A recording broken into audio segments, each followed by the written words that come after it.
Maintenant, nous allons faire une découverte rapide des principales sections et parties d'un nouveau site web WordPress.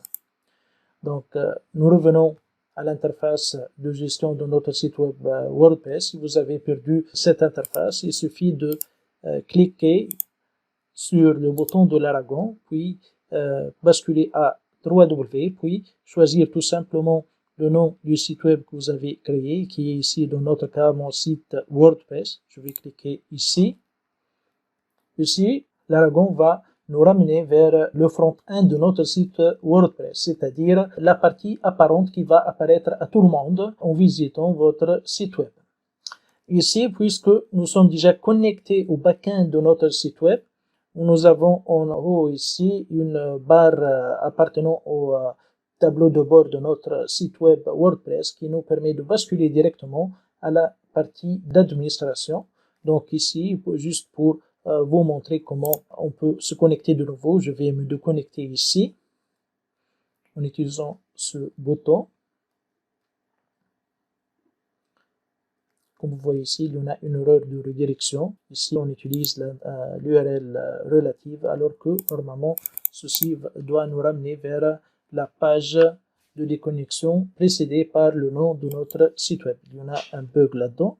Donc, je vais parcourir une autre fois, ou je vais cliquer une autre fois sur le bouton l'aragon, puis visiter le site web. Comme vous voyez maintenant, la barre qui se trouve en haut n'apparaît plus, c'est-à-dire ici, on est en train de visiter le front-end de notre site web et ici, donc, ça montre bien que l'administrateur s'est bien déconnecté de son compte. Donc, pour pouvoir accéder à l'interface de gestion du site web, ici, juste, il suffit d'ajouter /wp admin ou wp-login.php.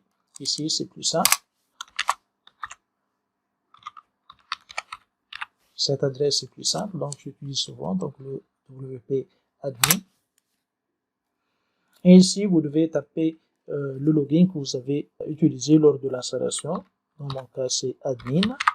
Et le mot de passe que j'ai utilisé. Puis, je vais cliquer sur se connecter pour me connecter au tableau de bord de mon site WordPress. Donc ici, nous avons la partie de gestion. Si vous voulez basculer vers la partie front-end qui apparaît à l'utilisateur, il suffit de cliquer sur mon site WordPress, puis aller sur le site. Comme vous voyez, l'interface de notre site web, elle est très basique car ça utilise donc le thème par défaut qui est installé avec WordPress. Donc ici, pour gérer les thèmes, vous pouvez cliquer sur thème.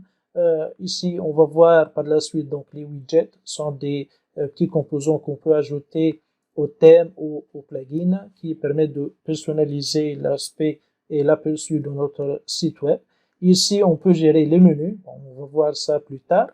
Maintenant, je vais tout simplement cliquer sur tableau de bord pour passer à la partie de gestion ou le tableau de bord ou le dashboard de WordPress. Ici, nous avons tout à gauche plusieurs fonctionnalités que nous allons découvrir petit à petit.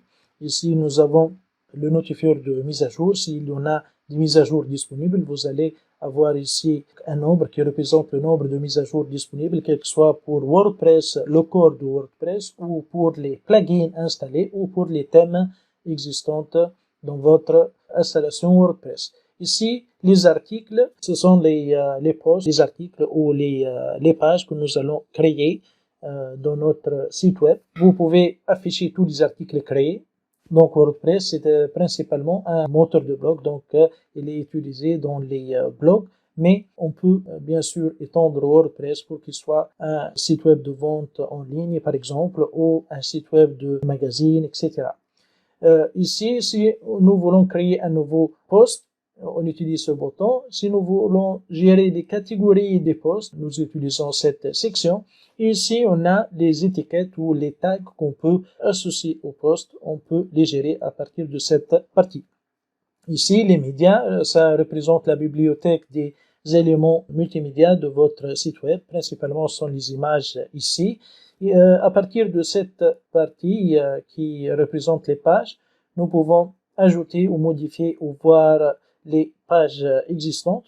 Par rapport un article, une page, c'est un élément statique, c'est-à-dire qui n'est pas horodaté. Il est utile pour représenter, par exemple, une information à propos du site, comme l'adresse, par exemple, d'un magasin ou une page de présentation du site web, etc. Ici, cette partie qui représente les commentaires, elle permet de modérer les commentaires qui sont écrits dans votre site web. Avant de pouvoir afficher les commentaires dans le front-end, on doit les modérer ici. Ici, dans l'apparence, on peut gérer les thèmes, on peut donc gérer les menus et les widgets, on peut éditer même le thème, etc.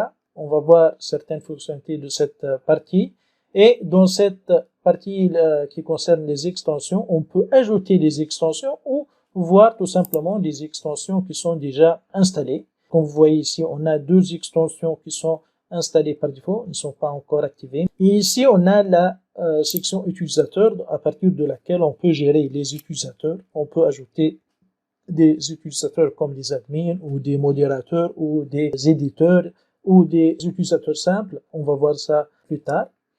Et ici, dans la partie outils, on trouve tous les outils disponibles dans notre site web WordPress. On peut importer les posts, on peut exporter les posts du site web directement, en low, c'est-à-dire.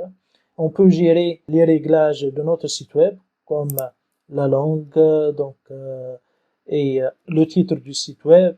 Il y en a plusieurs paramétrages qu'on peut faire ici à partir de cette page. Par exemple, ici, si je veux modifier le titre de mon site web, par exemple, ici, par exemple, je vais changer mon site WordPress à mon site ou mon blog WordPress, par exemple. Par la suite, je vais enregistrer les modifications. Comme vous allez voir, donc, le titre directement change dans le panneau de contrôle, même dans la partie front-end. Si je clique sur ce lien, donc je vais avoir donc le nouveau nom de mon site WordPress apparaît donc dans la partie front-end directement.